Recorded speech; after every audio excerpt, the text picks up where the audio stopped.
Equally, we are required at this time to recognize that there are actions outside of this region that will demand our solidarity.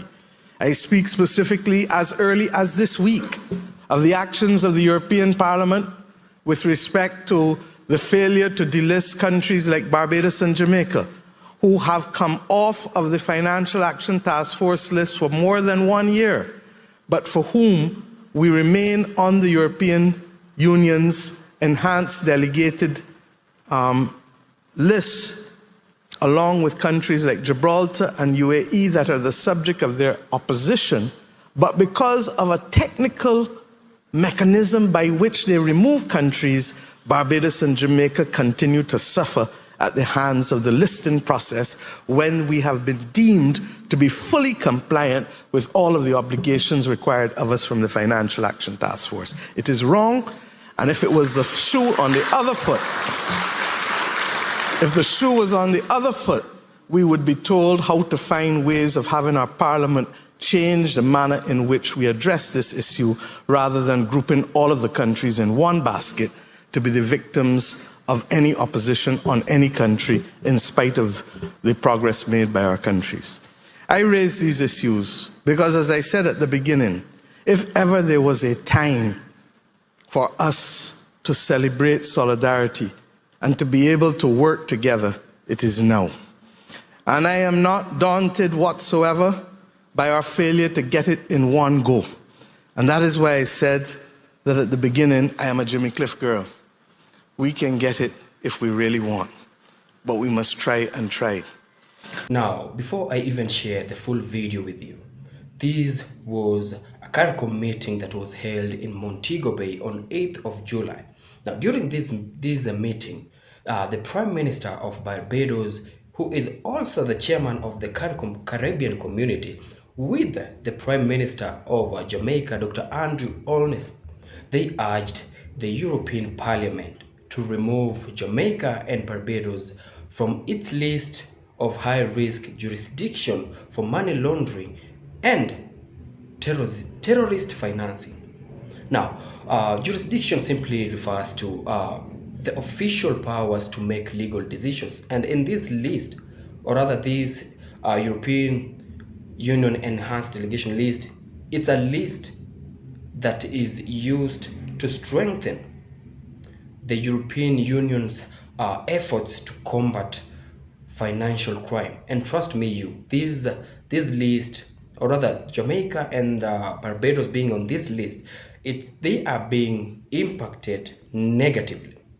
So before I even share the full video with you, I'd love to urge you to please consider subscribing to my channel, like my videos, comment, and also share them.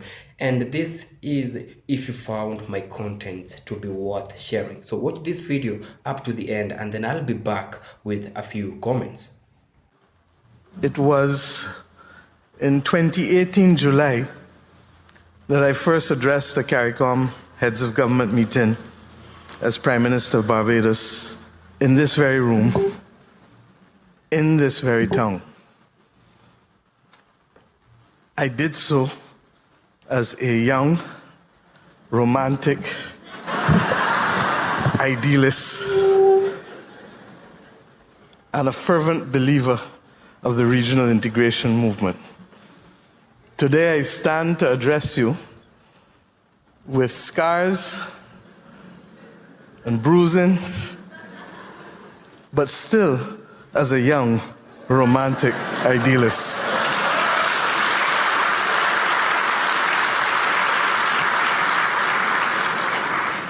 And I say so conscious that over the course of these 7 years, our community has perhaps seen more challenges than we have ever seen since attaining independence. Indeed, some may argue more challenges than we have ever seen since the famous September 1947 Montego Bay Conference, which called for a regional integration movement such as we have to be able to allow us to more effectively navigate our development journey. we live in a very different world from 1947. But if ever there was a time for regional solidarity, it is absolutely now. And Secretary General, I thank you for outlining some of the concerns that we face. When I addressed the heads of government meeting in Barbados a few months ago, I made the point that this was a time for us to lay bare our hearts and to be able to speak frankly to build the institution that we want. I note that immediately as I finish speaking, there is going to be a song from Ramon Watson, from that great Caribbean icon, Jimmy Cliff. And the song that they've chosen is That I Can See Clearly Now. But I wouldn't mind if they added to that not just the power of vision, because I think across this region we have that, but the power of trial and effort. And there is no better song. I call myself, in fact, a Jimmy Cliff girl. There is no better song than You Can Get It If You Really Want, but you must try and try. You will succeed at last. It is against that backdrop that I ask us to reflect on a few things today. We met and understood that our region, like every other region across the world, is suffering from the vicissitudes of cost of living issues that are making it more difficult for ordinary Caribbean people to make each day and to go through each day and night. And the question for us as heads of government and heads of state is, how do we make it easier for people to sleep? And how do we allow them to be able to undertake that task of taking care of themselves and their families in the most easy of ways, in spite of what has been triggered globally through geopolitical issues and wars and conflict and disruption supplies.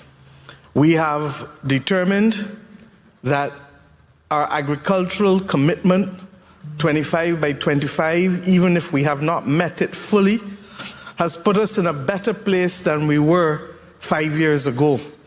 But what we must not do is to stop, because if we try and try again, we'll succeed at last. Against that backdrop, a number of persons on a trade delegation week before last went to Boa Vista in Brazil to begin to open up the trading relationships that will allow us also to access food and meat at much cheaper prices than we are currently doing so. It is true that the actions of the United States government in their promise to impose tariffs on all Chinese-made ships created a catalyst for movement in a way that we could not find on our own. And if anything, we must thank President Trump and the U.S. Trade Representative for that. Mercifully, there was a stay of execution on the imposition of that tariff a few months ago. And I want to thank the Caribbean Private Sector Organization for working with us as heads of government of the Caribbean community. An amazing 500 members of the private sector went on to a Zoom call, showing that when our vital interests are truly challenged, we know how to find unity in this region.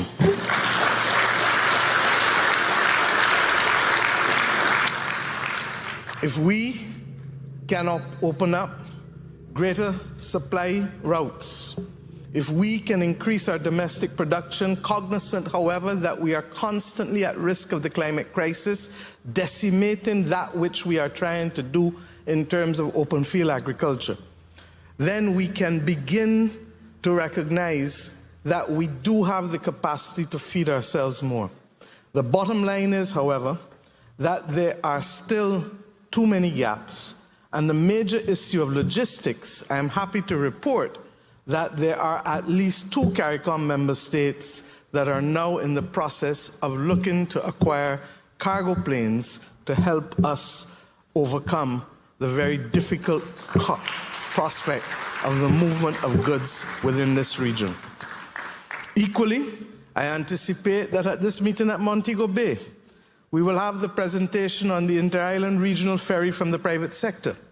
And at this point, it is up to us to determine whether we have the political will to finally ensure that we can democratize travel through ships yet again in this region, knowing full well that with the federal maple and the federal palm, there were examples of it many decades ago, and that we have allowed ourselves to become purely at the mercy of air travel without recognizing that as islands in the Caribbean Sea, we have the ability to reach each other in good time and at cheaper fares than if we only use air to connect our region. Tomorrow, we shall also receive the completed work on the CARICOM external tariff CET and the rules of origin. And I want to thank all at COTED and Community Council for teeing it up. We did think that you were taking a little long, but it is finally here. The political judgment that has to be made by heads now is what other items that will not compromise regional production that can have the bung rates continue to be reduced so that we can see more progress on the reduction of cost of living, particularly of food and sanitary items. But this meeting will not only see these matters. We have come before our region to speak specifically of other things that are threatening our existence as a region. We live in a world now where fake news, regrettably, is a key part of all that we have, and where the improper use of AI can sometimes stoke great fear and panic among our citizens. It is about time, therefore, that we as a region come up with a CARICOM validation mechanism in the absence of the providers of those platforms not taking the action to validate truth any further. And if we fail to do so, we put seriously at risk the stability of our democracies. In the last 2 weeks alone, my government in Barbados has had to put out as clear fake news, one that sought to ban President Trump from our country, one that sought to impose on Barbados travel advisories that didn't exist. And it is almost as if this is a daily exercise now for our countries, because those who have nothing to do, as we learned as children, the devil finds work for idle hands. We need our own CARICOM blue tick to validate truth in this community.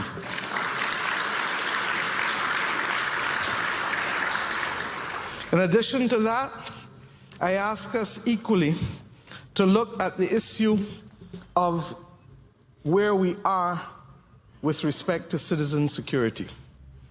Today, the heads of government of the Caribbean community met with the heads of judiciary, and we did so as an absolute item of respect on the part of both groupings. It was a historic meeting, and it was one that recognized, as your Chief Justice in Jamaica put it, that it is possible for the judiciary to meet, remain independent, but not isolated from the communities in which they operate. This is so critical, not just for the development of Caribbean jurisprudence, but also for the stability of our democracies. There is no country in this region that is not facing some level of citizen insecurity. And regrettably, I've said over and over, we pay a high price for the Second Amendment rights of the United States of America's citizens. But whatever the cause, the reality is this is where we are. If ever there was a time for us to cooperate, as we discussed today, on matters pertaining to this, and Jamaica has put on the table a regional justice and security framework cooperation agreement, which I believe the rest of us are ready to engage in, because it is consistent with the Needham's Point Declaration of 2023 that was settled by the Caribbean Court of Justice Academy and the judges of the region. It is consistent with the George Bridge Declaration of November 2024 that was settled by the CARICOM heads of government, and it is absolutely needed by our citizens if we are to see safety be the primary concern of our people, from Jamaica and the Bahamas in the north, to Belize in the west, to Barbados in the east, to Guyana and Suriname in the south. And of course, underpinning all of that is that wonderful island chain of the Eastern Caribbean states. We have a duty to our citizens. It would be remiss of me not to salute Winston Anderson, the new president of the Caribbean Court of Justice, and may I say the president of my own Court of Appeal, Final Court of Appeal in Barbados. And you will forgive me, having been the one who was the chair of the preparatory committee for the establishment of the Caribbean Court of Justice. You will forgive me if I now make yet another appeal to the citizens of this region to allow their governments to know that there ought to be a singular purpose for the Caribbean Court of Justice to be truly the last court of appeal for the states of this region.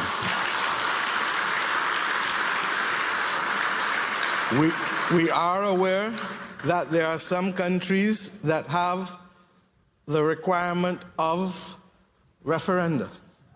But this, like everything else, ought to be the subject of public education. And if we can so do, then I believe we can finally start to move the needle generationally for us recognizing that this ought to be our final court. Our reality as small states is not only to be taken into account when dealing with the WTO and the need for special and differential treatment, or the international financial architecture that requires us to move away from the reality of assumptions with historic per capita GDP and not understanding the vulnerability of our countries as small states. But our small, vulnerable states are also to be taken into account with respect to our Caribbean jurisprudence and for how we treat to the issue of citizenship security, particularly as it relates to sensitive matters that will see persons who have been charged continue to move in our communities with impunity and taking action against other citizens with impunity. Let me, however, also reflect that over the course of this last 6 months, one of our major concerns was the stability of Haiti. The world really needs a check on itself when it comes to Haiti.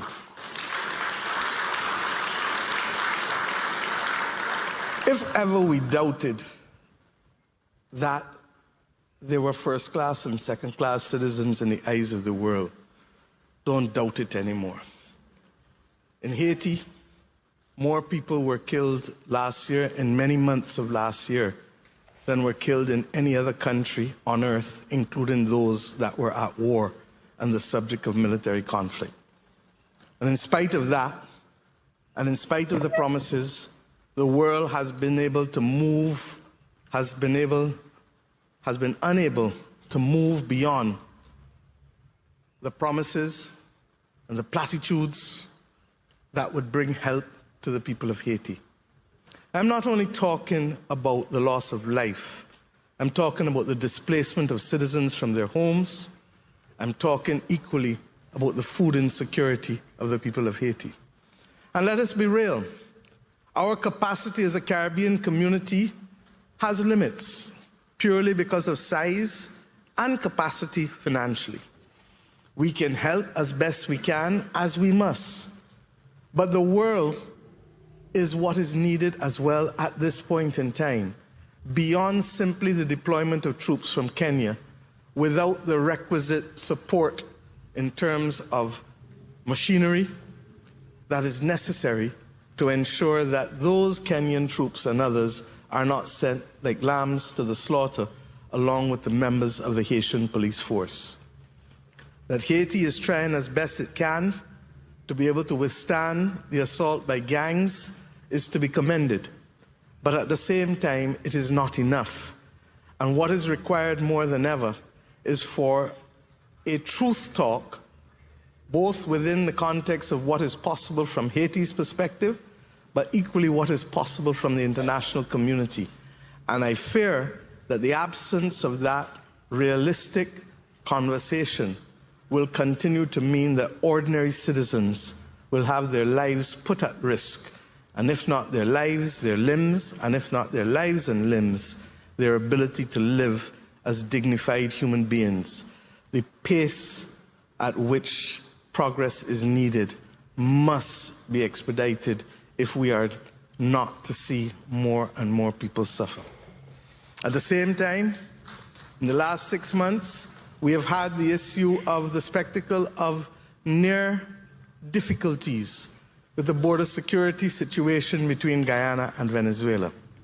I thank Prime Minister Gonzalez yet again for continuing to play a serious role along with Prime Minister Skerrit in ensuring that we could have the principles of the Argyle Declaration continue to be respected, even if in a tenuous way. And I recognize that this is going to require our continuous vigilance as we go forward, because we are all committed to seeing the Caribbean as a zone of peace at the level of the state and equally at the level of the citizen with respect to citizenship, security, and insecurity. We have unfinished business. The Caribbean Educational Transformation Commission must be established as a matter of urgency. For all of us continue to adhere to an educational system that is not fit for purpose for our citizens today. And we need to make those changes informed by data, informed by evidence, but the longer we take to put that commission in place, the longer we take to make the changes that are necessary to give our young people the best possible chance. Equally, we are required at this time to recognize that there are actions outside of this region that will demand our solidarity. I speak specifically as early as this week of the actions of the European Parliament with respect to the failure to delist countries like Barbados and Jamaica, who have come off of the Financial Action Task Force list for more than 1 year, but for whom we remain on the European Union's enhanced delegated list, along with countries like Gibraltar and UAE that are the subject of their opposition, but because of a technical mechanism by which they remove countries, Barbados and Jamaica continue to suffer at the hands of the listing process when we have been deemed to be fully compliant with all of the obligations required of us from the Financial Action Task Force. It is wrong, and if it was the shoe on the other foot,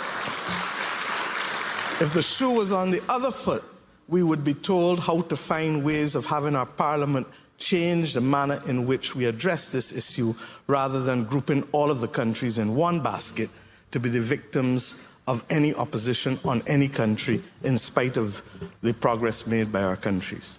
I raise these issues because, as I said at the beginning, if ever there was a time for us to celebrate solidarity and to be able to work together, it is now.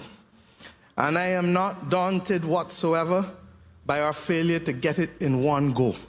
And that is why I said that at the beginning, I am a Jimmy Cliff girl. We can get it if we really want, but we must try and try. The CSME was the subject of a dedicated conference when we left Montego Bay on the last occasion, and it resulted in the St. Anne's Declaration in December of 2018. But there are some difficult issues that we must confront. And we have heard one Prime Minister and one leader of the opposition question the validity of this entity within recent weeks and months. But if we are to be honest with ourselves and with our populations across this region, and we must start the public education process, it is largely because of our inability to find an appropriate mechanism for the funding of the CARICOM Development Fund. And even if every country in the region put money in it, it would still not be enough to finance disadvantaged countries, disadvantaged sectors, and disadvantaged regions, which are the consequence of any single market and single economy. It is against that backdrop that I've asked that we look at taking some of the excess regional liquidity that exists and finding a way with the cooperation of those who can help us put the guarantees in place so that our region can start to finance our own development. There are only 2 countries in the region who provide interest rates in excess of 5% for savings. The majority of CARICOM countries have interest rates that are below 3%, and therefore we are in a position to be able to offer the opportunity for the participation of CARICOM bonds to our citizens at rates of return that are competitive with private commercial banks, but are still lower than the lending being offered to many countries on the international capital markets. At the same time, in the last 6 months, we have done significant work to advance for the first time a regional debt swap initiative. My own country, Barbados, has now done 2 debt swap initiatives, one for nature and one for climate. In both instances, we have increased our capacity in respect of the nature one for marine sustainability trusts, and with respect to the climate one for the construction of a new South Coast sewage treatment plant without increasing our debt by a single cent. And that is simply through the use of the Regional Debt Swap Initiative. The President of the World Bank, the President of the Inter-American Development Bank, the President of the Latin American and Caribbean Development Bank, and the President of the Caribbean Development Bank have all come together to lead this region on the Regional Debt Swap Initiative. And so attractive has been the proposal that countries like the Dominican Republic and other Central American countries have indicated a desire to be part of this Regional Debt Swap Initiative. In our own case in Barbados, we have determined that our next debt swap will not be for climate, but will be for the social sectors. And we look forward to other countries in the region joining us, such that this Caribbean Community region will lead the world in having the first regional debt swap initiative globally. In addition,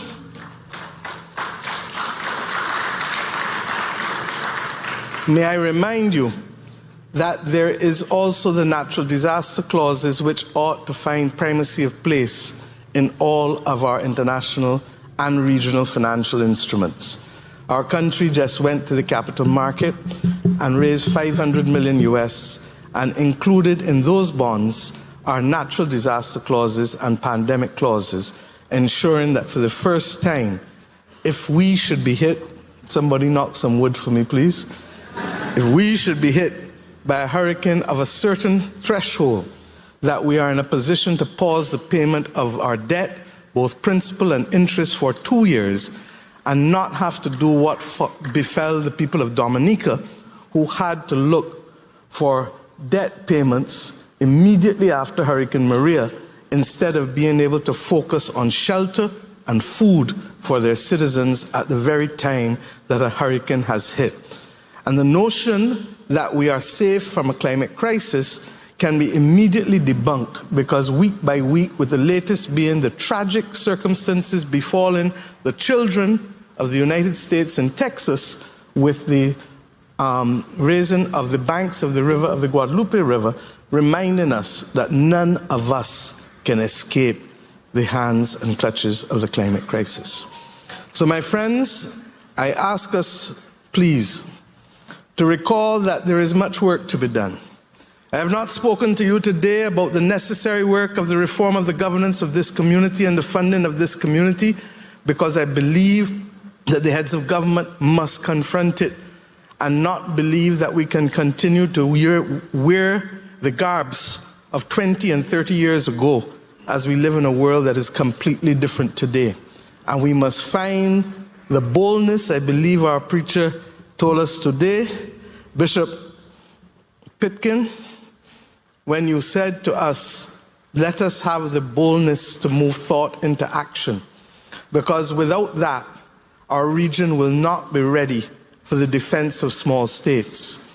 It is my view that in the absence of an international rules-based order, and we are seeing it being threatened day by day, in the absence of an international rules-based order, countries such as ours will find it difficult to survive. And this, my friends, is the first real threat that we have had since becoming independent nations. The notion that others may want to conquer again is not beyond their imagination and not beyond our reality. But equally, the price of sovereignty is no longer simply that which we have started to do in the first 2 or 3 generations since independence.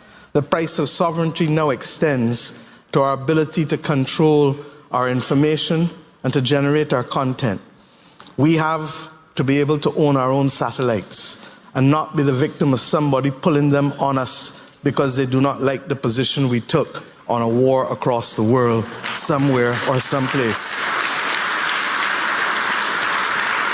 We have to generate our own content because it is only us who know our reality, and we cannot simply be the victims of other people's judgment as to who we are and what we stand for. And if we don't do these things, then we will fail to recognize that the new armada and the new flotilla are not the ships that came and brought our forefathers here under protest. But in fact, the new armada and the new flotilla is that which will control our mind. And we know what Marcus Messiah Garvey told us about emancipating our mind from mental slavery. If ever there was a time for us to listen to these entreaties, it is now. And as we do these serious things, let us not remember that we as Caribbean people have a flair, that we know how to walk and talk, that we know how to talk and dance, that we know how to sing and move and reflect. And as we remember that, may I have the distinct pleasure and opportunity to invite you all to CariFesta 15 in Barbados from the 22nd to the 31st of August, where we shall move from the big conversations to the dance and to the art and to the food and to the fashion and to all aspects of Caribbean creative presentation. But as we do that, let us also remember that those arts is what will give us the creativity to fight the battles against violence in this region, to fight the battles for reparations that are so necessary and for which Haiti ought to be the moral epicenter, to be able to also find the creativity that will allow Caribbean citizens to access a global market while remaining rooted in this region. So I expect to see you there, and I look forward to ensuring that you have a wonderful time. For that festival will only now be held on the 15th time in over 50 years. And that tells us the importance of it, but it tells us the seminal nature as to why we need to be reminded that even if cricket does not allow us always to be proud, we remain committed.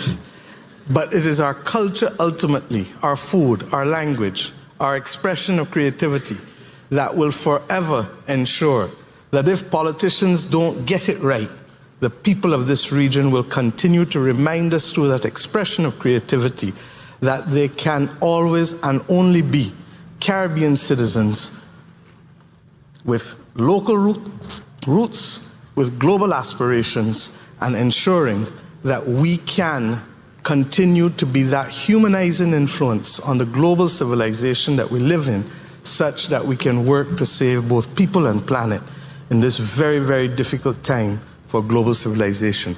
I wish you, Andrew, all the best as you take up this mantle of leadership of this regional institution at the very time when the region needs it more than ever. And I say simply to all of us that if ever there was a time for us to resume the public education on Caribbean civilization and the need for Caribbean integration, it is now. Let not Brexit be our future. Thank you.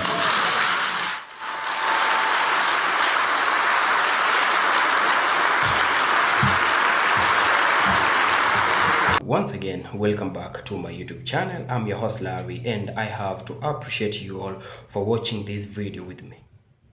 Now, being on the European Union Enhanced Delegation list, it totally impacts the life of Jamaicans and other Caribbeans citizens completely. Now, this European Union Enhanced Delegation list, for those who don't know, it refers to a list of countries identified by the European Union as having strategic deficiencies in their anti-money laundering and counter-terrorism financing regime. Now, my big question is, what procedure do they use when placing a country under this list? Because we all know that if roles were reversed, if tables were to turn, and the Caribbean has to be the ones in charge of placing and handling this list, these European countries would have done everything to make sure that their countries under this list were removed. Now, I'd love to hear from you. Like, what do you think about this? What procedures do they use when placing a country under this list? Because